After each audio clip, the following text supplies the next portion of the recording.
Good morning, everyone, and welcome to NorthStar Community Online Service.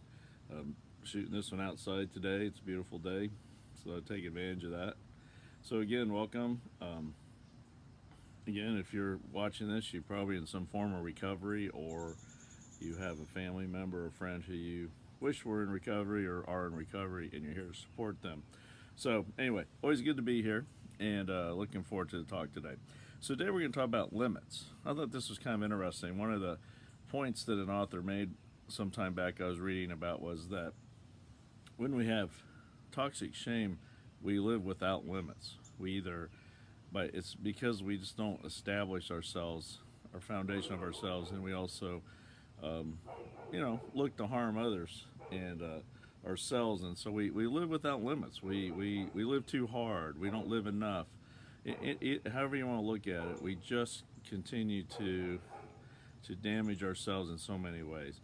And so it's an interesting concept, and I hope it'll help us all again, because our hope is that if we become aware of what's going on in our lives, then we can also fix what's going on in our lives and make our lives much better. Because as you remember, our goal is to have a rich, full, meaningful life. And I hope that dog behind me isn't too distracting. So I'm going to start out with reading Genesis 2. We're all familiar with this, I'm sure. It's about Adam and Eve, and basically, I think we've been addictive throughout the years, and I think this is another example of this. But think about this as such a representative concept around us as humans with our free will, God's love for us, but also our addictive nature. We just can't help ourselves sometimes. So let me read this. So God tells Adam and Eve, you can do anything in the garden you want. You can eat from anything. You can, it's a great life. It sounds like it's just a perfect life in many ways. And he says, but you cannot eat from this one tree, the tree of wisdom, or the tree of life, however you want to look at it. So the only one. Everything else you're access to. And of course, us as humans, we can't help ourselves. So I'll read this to you. So the serpent was clever, more clever than any wild animal God had made. He spoke to the woman, do I understand that God told you not to eat from any tree in the garden? The woman said to the serpent, not at all. We can eat from the trees in the garden. It's only about the tree in the middle of the garden that God said don't eat from it. Don't even touch it or you'll die. The serpent told the woman, you won't die. God knows that the moment you eat from the tree, you'll see what's really going on. You'll be just like God, knowing everything, ranging all the way from good to evil. And that kind of represents us in toxic shame. We see ourselves as good and evil and everything in between, and we just don't get limits. When a woman saw that the tree looked like good eating and realized that she would get what she would get out of it, she'd know everything. Wow, just think of that. She took and ate the fruit and then gave some to her husband, and he ate. Immediately, the two of them did see what's really going on, saw themselves naked. They sewed a fig tree. They sewed fig leaves together as a makeshift clothes for themselves.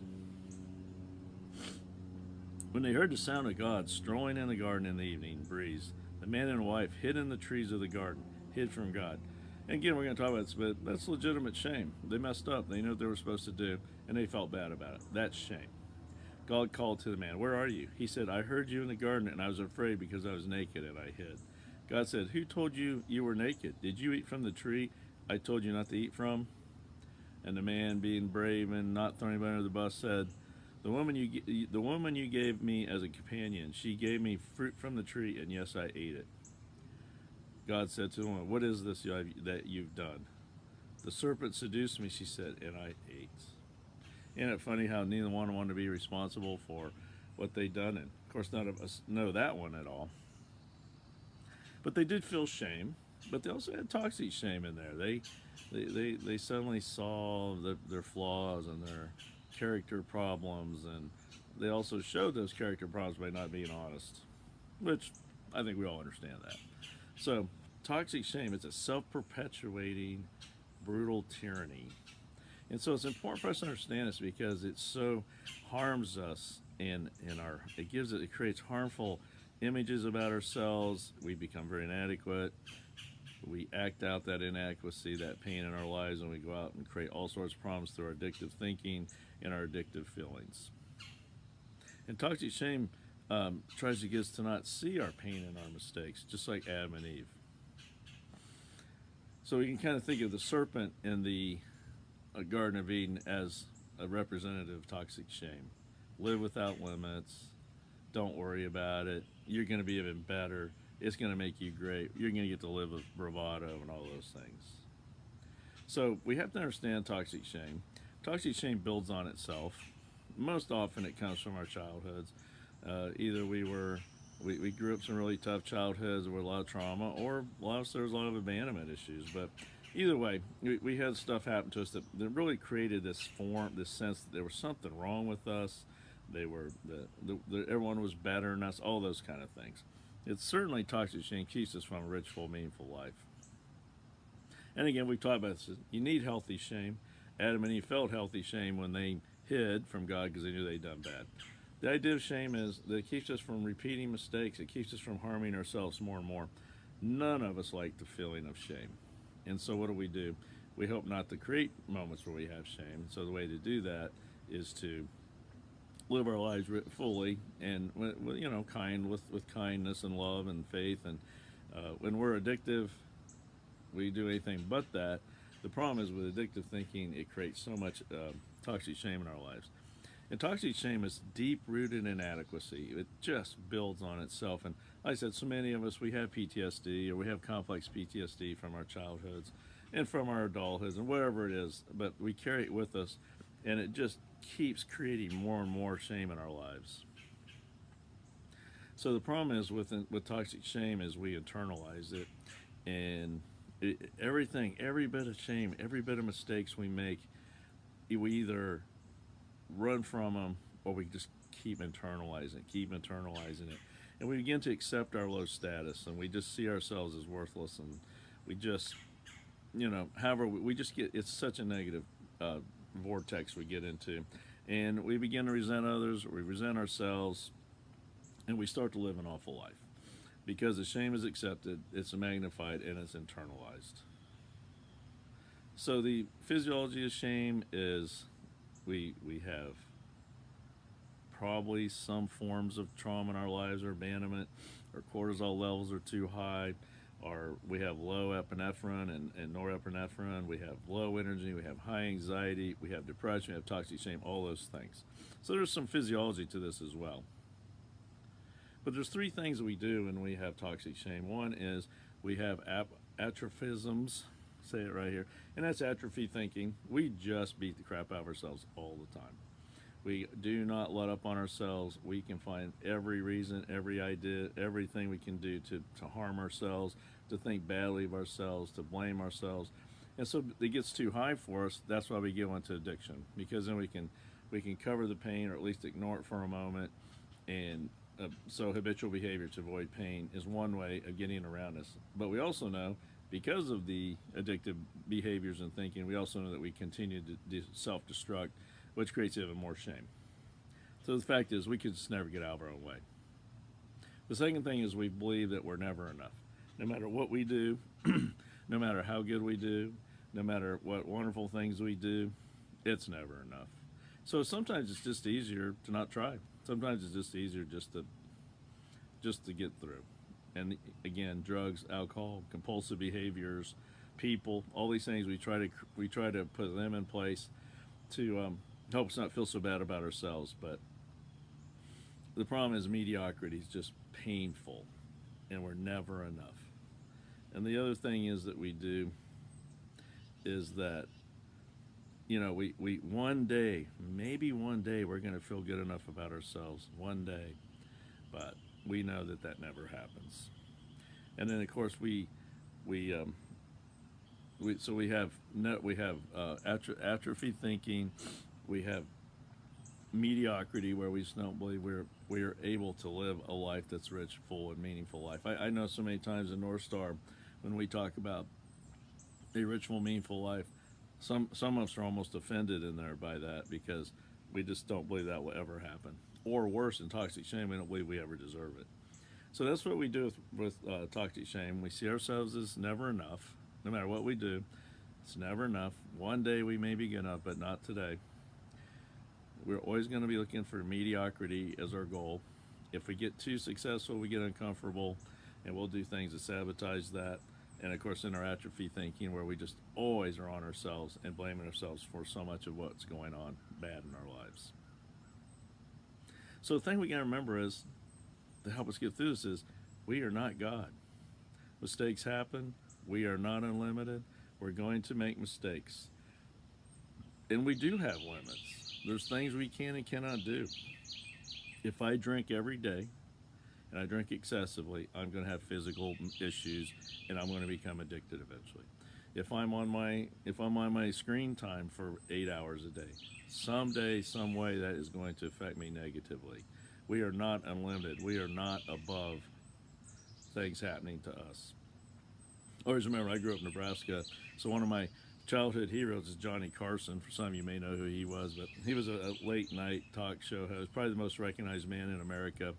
Brilliant comedian, terrible life, lots of shame. His mother was very mean and cruel to him.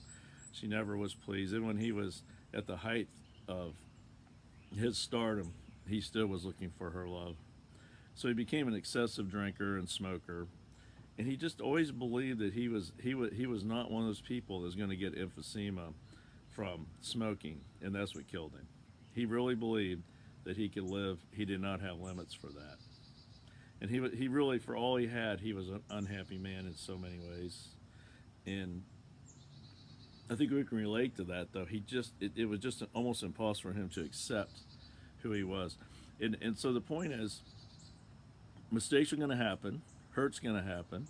We're also going to have good things, but we're not unlimited either way. We're not always going to have good times. We're not always going to have bad times. And that's what we have to see in life. So healthy shame equals the realistic limits. It's the problem we have with shame, when we have toxic shame and we have no limits, it leads to delusions of grandeur. We think we can do anything. We create elaborate fictional fantasies of power, success, fame, glory. We think we can actually control our addictions like Johnny Carson did. If we don't know our limits, we don't have direction. We try to go everywhere at once. We try to do everything. Some of you may even think about, I'm a jack of all trades, but a master of none. I know people who live dangerously physically because of this, because of their toxic shame and their dislike for themselves. So shame tells us what our limits are, and it also signals our directions. And shame can help us get to that rich, full, meaningful life. With healthy shame, we can use our energy more effectively and not waste ourselves on stuff that we don't need to be doing.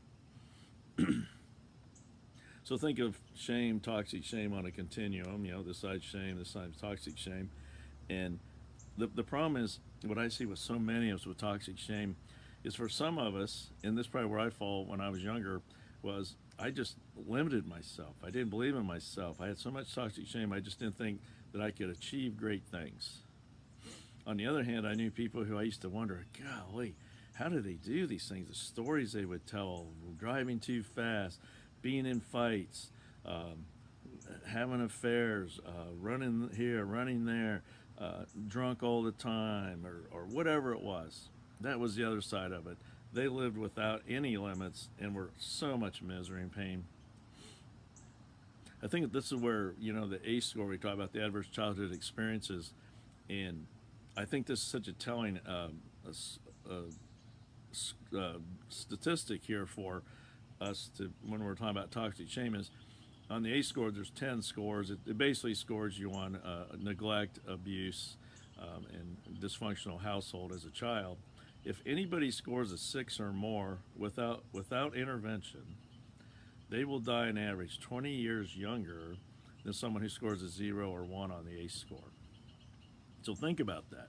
That's what this is. It's about toxic shame. If you have a 6 or more, they don't say it's what I'm saying. It's the toxic shame is high.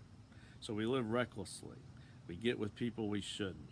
We use substances we shouldn't. We get compulsive in our behaviors. We live recklessly.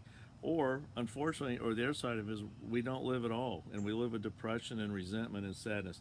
But you can see, toxic shame is not what we want.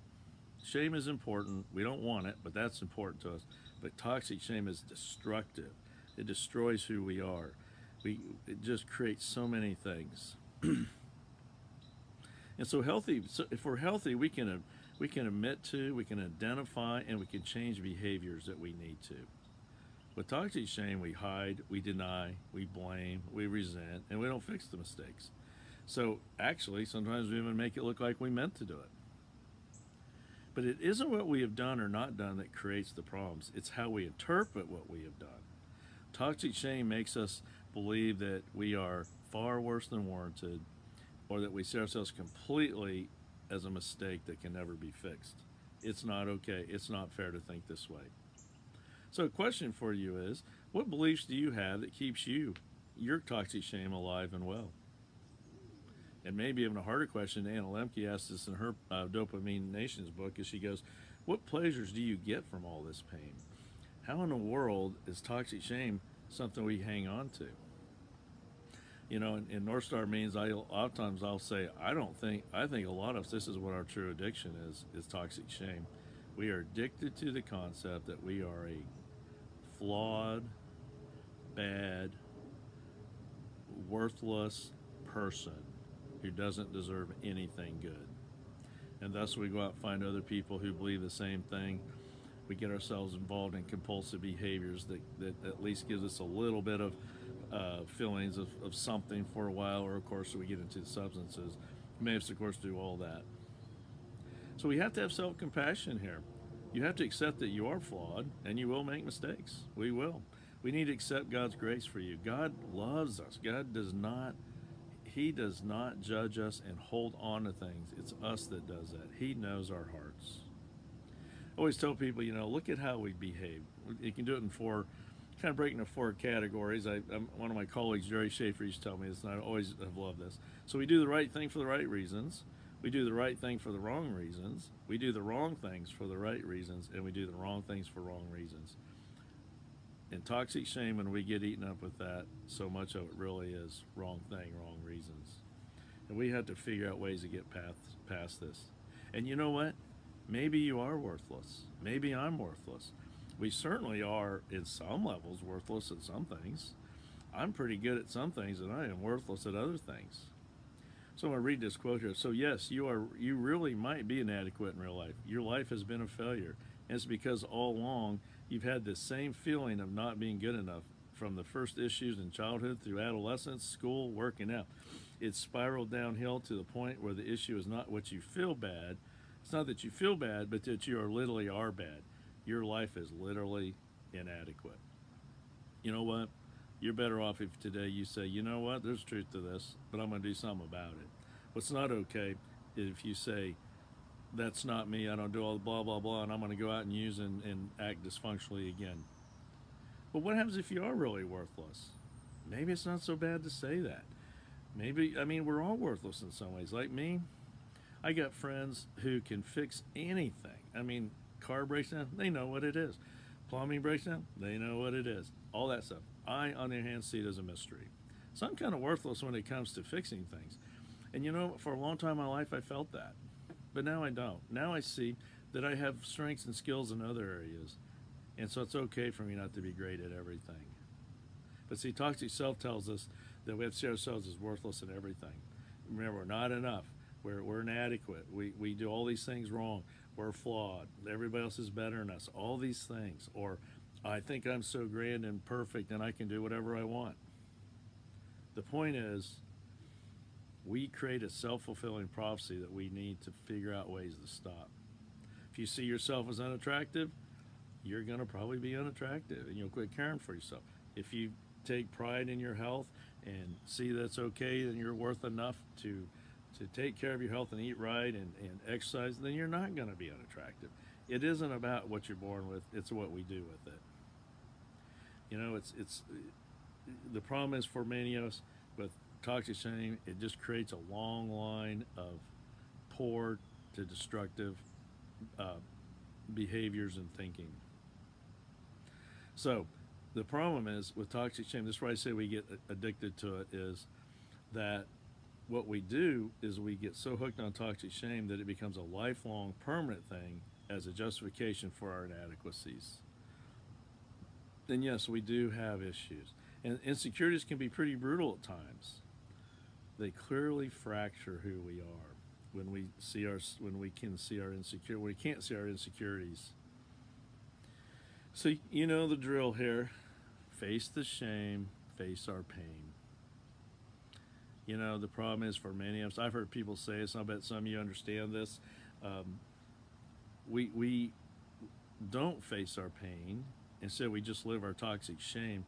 And we start to believe things like, maybe I'm autistic, or maybe I'm a sociopath, or maybe I'm a borderline personality.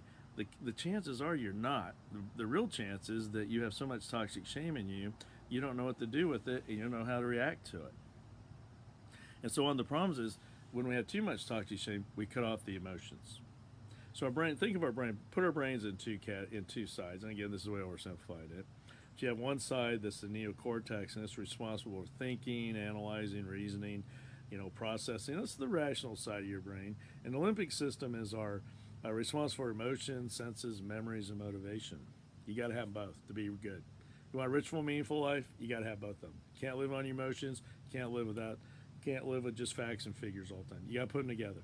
You got to have the real life, and you got to have the human element. You put them together, you're a pretty complete person. So the problem is when our toxic shame gets too high, when our anxiety gets too high, our depressions get too high, all these things that accompany toxic shame, then we have what we call neuron gating. So now our brain, there's a gate that slams shut between the two parts of the brain, and it inhibits our pain, it inhibits our, the shame and all those things. But the problem is, it also reduces our effective thinking. So because we've now shut off the communication between the two brains, so we have to open the gate. And you know what? We know the drill. We have to face our pain. We have to stop using. We have to stop being so compulsive in our behaviors. We have to identify all those things that is more powerful than us and that has become unmanageable in our lives. So we have to become aware of those things. We have to trust God. We have to have radical honesty. We have to be honest with ourselves. And the only way we can do that is we got to get around other people who are going through the same journey you are to help you get through past this toxic shame. Can you imagine embracing yourself as you are and seeing yourself as a good and decent person? Wow. And one of the ways to do this is we have to acknowledge the gift of powerlessness. By admitting powerlessness, we have nothing left to fear. The moment that someone goes from do not have issues, I am not addicted, I am doing great, everything's working my life, to saying, you know what? There are things in my life that are more powerful than me, and they're unmanageable, and I need God, and I need others around me. What a great day. You guys know this. When we're no longer trying to uphold false standards and maintain these false images, when we're not out there living with bitterness and resentment and keeping ourselves down and pounding on ourselves and seeing everything we do as wrong, all those things, we can quit justifying our actions. We can stop creating excuses. We can embrace the healthy human shame, and we can admit that we're not perfect. When we're humble to the core, that means we have nothing left to lose, and thus nothing left to fear. By feeling the pain we're trying to avoid, we free ourselves from the menacing grasp of all of our actions and our toxic shame. I don't know about you, but that sounds pretty good. We have to embrace our powerlessness. We will find freedom from it. For toxic shame, this means admitting we're imperfect and never will be perfect. I hate to break to you, but none of you will be. It means that we're admitting we're flawed, like every other human being. Then we live our lives in humble state. We learn about what pain we have and how to deal with it. Our fears about not being good enough and being imperfect are completely irrational. That's what we start to learn. We start to break down our associations between imperfection, inadequacy, and pain. After spending time like this with other people who are going through the same journey, it gets to be less and less difficult. So take action. We need to become conscious of what we're doing. We need to see this inadequacy, this powerlessness we're doing. We need to remove things that are giving us problems. And I hate to say it, but for some of us, we have to get other toxic people out of our lives. And I know that's so hard to do. You can do it, but you need support around you. It isn't that you're better than someone else, but sometimes we get around people who are just not good for us, and we're probably not good for them. We also have to let go of things that we're doing. If I'm spending 8 hours on screen time, there's a pretty good chance I'm now compulsive. And I say 8 hours to example. If I'm on screen time for 2 hours a day, think about the amount of time that is. And a lot of times, if you look with our toxic shame, we're looking for ways to harm ourselves or to feel better about ourselves, when the fact is, screen time's not going to do that either. And we have to start changing who we are as a person. You're not that bad. In fact, God created you. You are an awesome person. So start taking actions. Clean up your house. Clean up your room, whatever it is. I know it sounds silly, but do good hygiene. Exercise. Find people in your life that are healthy. Get yourself to groups. Regular social contact with good people who are in the same journey you are will do more than anything else. Again, get rid of toxic people in your life. Shame and inadequacy, you got to remember, are very self-centered emotions and thoughts. We're the ones seeing the bad in us. Well, and of course, some of us in our dysfunctional families, that's reinforced too. But when we can get a sense of what it means to be human, to not be perfect, but to be human, to have flaws and understand that, and do things and not be so flawed, that's what we want. And so we have to understand that I think the greatest line in addiction recovery is we are sick as our secrets.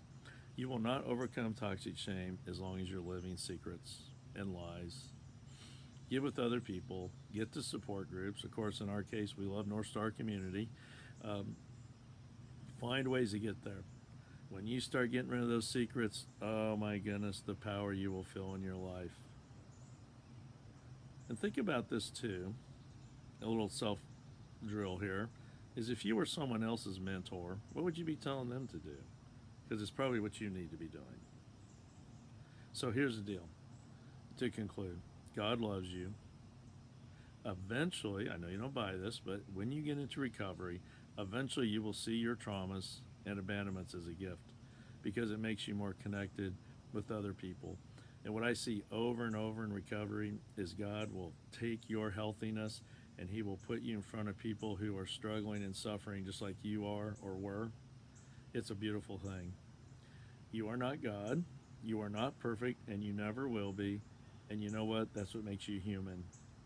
See your pain, see your inadequacies, look at them, recognize them, journal them, whatever you need to do. You have to start somewhere. You are not cursed, you are not stupid, and you are not inadequate. It's okay for you to have a rich, full, meaningful life. It's okay for you to live without all this toxic shame. It's okay for you to be happy. So understand also that your memories are not always accurate. So just remember, toxic shame, your memories are always going to be skewed to the negative.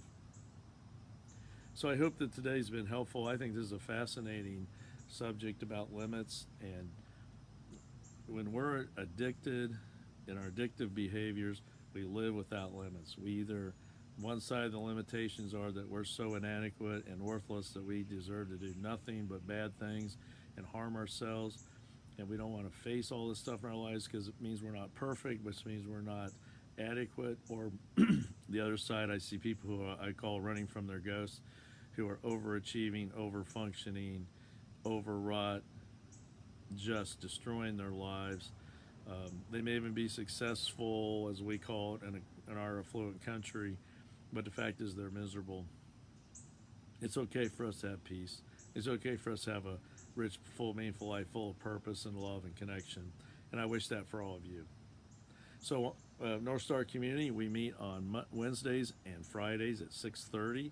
I'm so excited that Wednesday nights now we do have childcare. So if you are local and you have children that are elementary age and you can't come because of that, bring them with you. We have things for them to do now. These are wonderful meetings. so much honesty, so much fear that comes in, and we leave feeling better about ourselves because we hear from others as well who are struggling. If you ever want to contact me, you can call me at 804-746-5081. You can also email me at csimpson@wgva.church. And again, thank you so much for coming today. And let's close with a prayer of serenity. God, grant me the serenity to accept the things I cannot change, courage to change the things I can, and wisdom to know the difference. Living one day at a time, enjoying one moment at a time, accepting hardships as a pathway to peace. Taking, as Jesus did, the sinful world as it is, not as I would have it. Trusting that Jesus will make all things right if I surrender to his will, that I may be reasonably happy in this life and supremely happy with him forever in the next. Amen. Have a great week, everyone. Thanks for joining.